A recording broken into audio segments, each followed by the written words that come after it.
When did you last sit in complete silence? Not the kind of silence where your phone is on silent mode, but true silence where your mind isn't racing toward the next notification, the next task, the next digital stimulation. If you're struggling to remember, you're not alone. You're living proof of what philosopher Byung-Chul calls the death of silence in modern society. Before we dive deep into this existential crisis that's quietly destroying our souls, I need you to do something that might feel uncomfortable. Subscribe to this channel, hit that like button, and share this video with someone who needs to hear this message. Because what we're about to explore together isn't just philosophical theory, it's a matter of reclaiming your humanity in a world that's systematically stealing your capacity for deep thought. Right now, as you watch this video, how many tabs do you have open in your browser? How many notifications are waiting for you? How many times have you already felt the urge to check your phone since we started talking? This isn't coincidence. This is the engineered destruction of what Han calls the vita contemplativa, the contemplative life that once defined human consciousness. Han argues that we've traded our capacity for silence, for deep reflection, for what he terms the society of activity. We've become addicted to doing, to producing, to consuming information at a pace that makes genuine contemplation impossible. But here's what's truly terrifying. We've convinced ourselves this is progress. We've mistaken the noise for productivity, the constant stimulation for engagement with life. Think about this. When was the last time you had an original thought? Not something you read on social media, not an opinion shaped by the latest trending topic, but a genuinely original reflection that emerged from your own contemplative silence. The honest answer for most of us is disturbing. We've outsourced our thinking to algorithms, our opinions to influencers, our very consciousness to the digital collective. Han describes this as the burnout society, a world where we're so busy being busy that we've forgotten what it means to simply be. We've lost the art of boredom, which paradoxically was the birthplace of creativity and deep insight. In our desperate attempt to fill every moment with activity, with content, with stimulation, we've created what he calls the hell of the same, an endless repetition of shallow experiences that never lead to transformation. But let's get practical. Let's talk about your day yesterday. From the moment you woke up, how many minutes passed before you reached for your phone? How many moments of potential silence did you immediately fill with podcasts, music, videos, or social media scrolling? You see, the death of silence isn't just a philosophical concept, it's the death of your ability to know yourself. In traditional societies, silence wasn't empty space to be filled. It was sacred space where wisdom emerged. It was in silence that people discovered their authentic voice, their true desires, their deepest fears and aspirations. Silence was where the soul spoke and the mind listened. But we've declared war on silence, and in doing so, we've declared war on our own inner lives. Han points out that our society has developed what he calls the dictatorship of positivity, an obsession with constant optimization, perpetual growth, endless productivity. We're not allowed to sit with difficulty, with sadness, with uncertainty. We must immediately fix, optimize, move forward. But transformation happens in the spaces between action, in the silence between thoughts, in the pause between breaths. Consider how you handle difficult emotions now compared to how people did a generation ago. When anxiety arises, do you sit with it, explore it, understand its message? Or do you immediately reach for distraction? Your phone? Netflix? Shopping? Anything to avoid the discomfort of being alone with your thoughts? This avoidance isn't just changing how we feel. It's changing who we are at the deepest level. The smartphone in your pocket isn't just a device. It's a portal to the destruction of contemplative consciousness. Every notification is a small violence against your capacity for deep thought. Every social media scroll is a vote against your own inner life. Every podcast that fills your commute is another barrier between you and the profound insights that emerge only in silence. But here's what Han understands that most self-help gurus miss. This isn't about digital detox or mindfulness apps. This is about recognizing that we're living through the collapse of a fundamental human capacity. The ability to be alone with ourselves, to think deeply, to contemplate existence. These aren't luxuries or lifestyle choices. They're essential elements of human consciousness that we're systematically destroying. Think about the great philosophers, artists, and innovators throughout history. What did they all have in common? Access to vast periods of uninterrupted silence. Not the silence of meditation retreats or wellness weekends, but the everyday silence that allowed thoughts to develop, mature, and transform into wisdom. We've traded this birthright for the illusion of connection and the addiction to stimulation. The most profound tragedy isn't that we're losing our ability to be silent.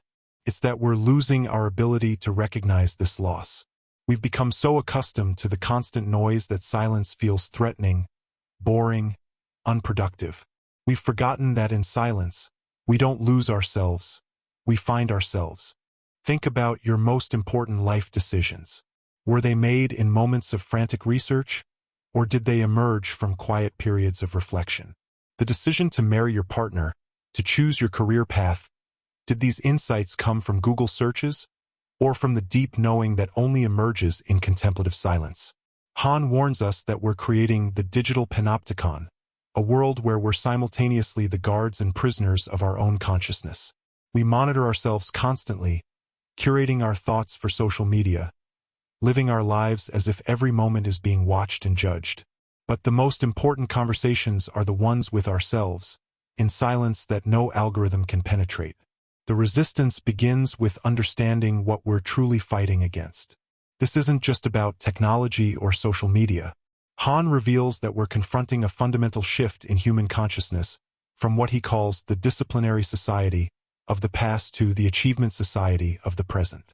In the old world, external forces controlled us.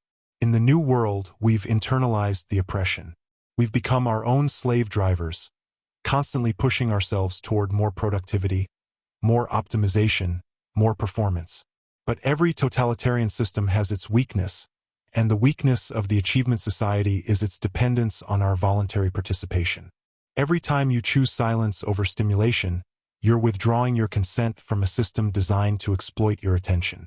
Every moment of contemplative stillness is an act of rebellion against the forces that profit from your distraction. Here's what practical resistance looks like. Create what I call silence sanctuaries in your daily life.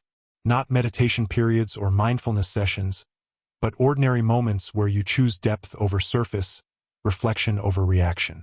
The 5 minutes before getting out of bed, the walk to your car, the period between arriving home and checking your messages. These aren't grand gestures. They're quiet revolutions. Consider the profound difference between solitude and loneliness. Loneliness is the pain of being disconnected from others. Solitude is the joy of being connected to yourself. We've become so afraid of loneliness that we've sacrificed solitude. But Han argues that solitude isn't the absence of relationship. It's the foundation of authentic relationship. How can you truly connect with another person if you've never learned to connect with yourself? The most radical thing you can do in our hyper-connected world is to become genuinely interesting to yourself. To develop thoughts that didn't originate from your social media feed. To cultivate opinions that weren't shaped by the latest viral content. To discover desires that weren't manufactured by advertising algorithms. This requires what Han calls the art of lingering, the lost ability to stay with a thought, a feeling, or an experience long enough for it to reveal its deeper significance. Think about your relationship with boredom. When did boredom become something to be immediately cured rather than explored? Boredom is the mind's way of saying, I'm ready for something authentic to emerge. But we've become so skilled at avoiding boredom that we've also become skilled at avoiding breakthrough. The next time you feel bored, instead of reaching for distraction, sit with the discomfort. Ask yourself, what is this boredom protecting me from? What authentic desire is trying to emerge beneath the surface? Han's most profound insight is that the death of silence isn't just changing how we think. It's changing what we're capable of becoming. Human transformation has always required what he calls the time of chrysalis, periods of apparent inactivity where profound internal reorganization occurs. But we've eliminated these periods from our lives, and in doing so, we've eliminated our capacity for genuine change. Your smartphone isn't just stealing your attention, it's stealing your future self. Every moment of potential reflection that's interrupted by a notification is a moment where growth could have occurred but didn't. Every silence that's filled with digital noise is a conversation with your deeper wisdom that never happened. The person you could become exists in the silence between your current thoughts and your next distraction. But transformation is still possible. Start small, but start today. Choose one routine activity: brushing your teeth, waiting for coffee to brew, walking upstairs, and commit to doing it in complete silence. No podcast, no music, no mental planning. Just the activity itself and whatever thoughts arise naturally. Notice what happens when you stop filling every moment with input. The goal isn't to become a hermit or to reject all technology. The goal is to develop what Han calls contemplative resistance, the ability to maintain your inner life in a world designed to destroy it. This means creating boundaries not just around your time, but around your consciousness. It means protecting your capacity for deep thought as fiercely as you would protect your physical health. Remember that every great breakthrough in human history emerged from silence. Every scientific discovery, every artistic masterpiece, every moral insight came from someone who had cultivated the capacity to sit with uncertainty, to think deeply, to allow truth to emerge in its own time.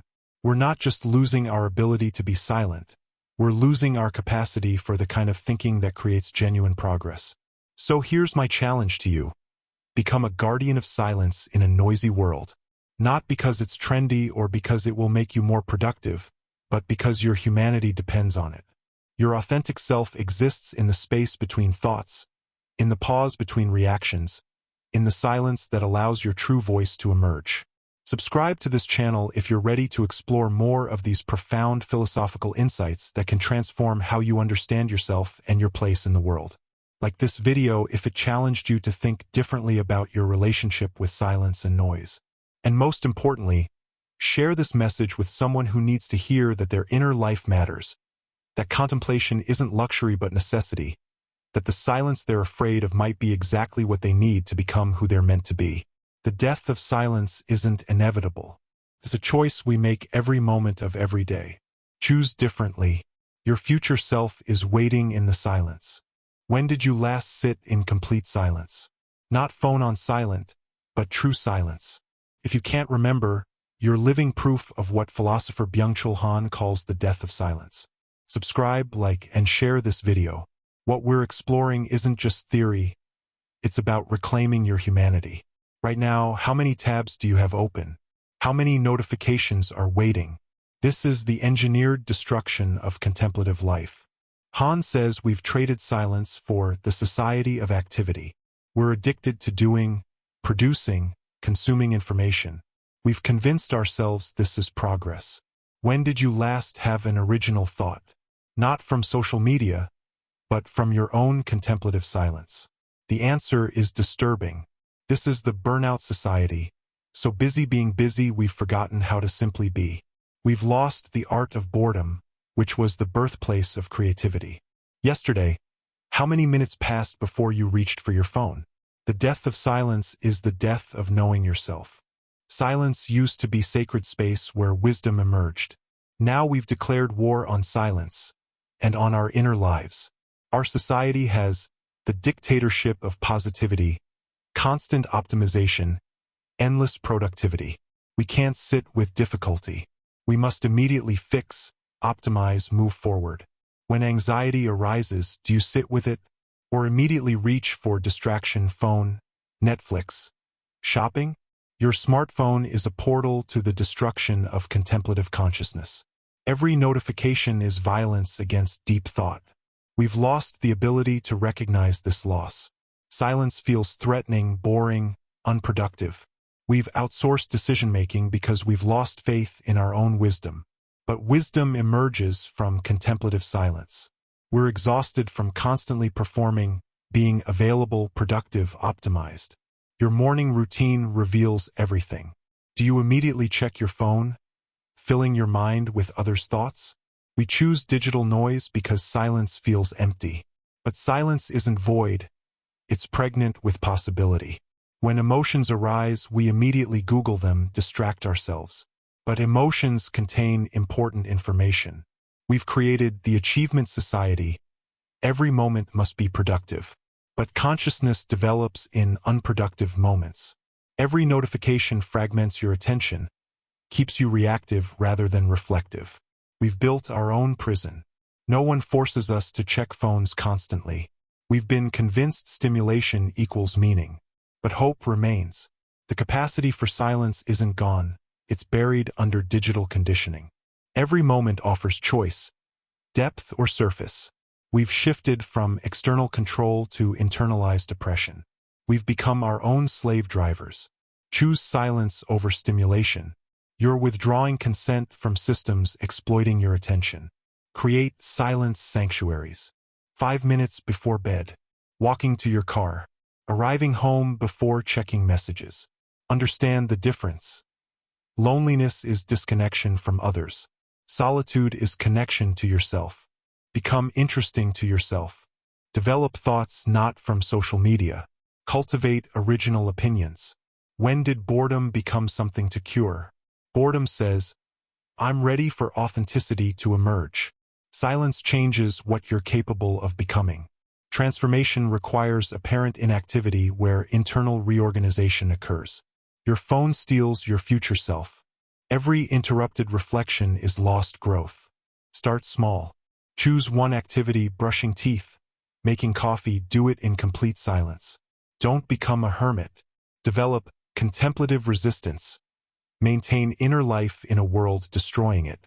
Every breakthrough emerged from silence. Every discovery, masterpiece, insight came from cultivating uncertainty, thinking deeply. Become a guardian of silence. Your authentic self exists between thoughts, in pauses between reactions. Subscribe for more philosophical insights, like if this challenged your relationship with silence. Share with someone whose inner life matters. The death of silence isn't inevitable. It's a choice every moment. Choose differently. Your future self waits in silence.